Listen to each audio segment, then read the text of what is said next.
So magpaaway tayo ng gagamba mga idol. Ayan. Ayan. Pustahan to ha, 1,000 magtalo. 3 pirasong gagamba. Ayan. Saan may isog dyan? Sino matapang dyan? Patay talaga. Pangit na may isang gagamba na yan. Parang may dati na yung may sungay mga idol ah. Parang ano yan, kalabaw yun ang gagamba isa ah. Parang kalabaw yan ah. Ayun. Yun mga idol. Sus, talawat pala ang gagamba na to. Ayan. Oh, trabong ko yan ah. Sakit yung mga gat ah. Yan. Tingnan natin tapang. Hala! Hala! Hala! Hala! Laway! Hala, di naman yung hahatob mo magagamba na yan. Pakiramdam ko parang gagamba, parang kalabaw oh. Ang kalabaw may sungay.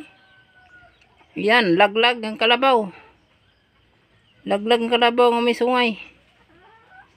Yan mga idol ang gagamba natin. Pustahan to. Agay! Nako po. Talawan pala. Saan ba yun? Ha?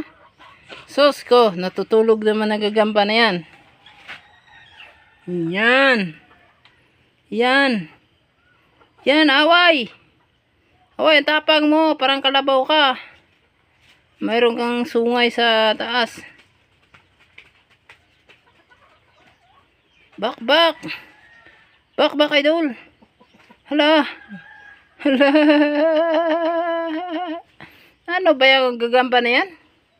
Parang hindi na alaman kung aaway ba hindi. Kung sino matapang sa kanila. Pati yung gagamba mo nga may sungay parang talawait na rin. Hindi ilalaban. Ayan. Ako sa yan, ipain mo yan.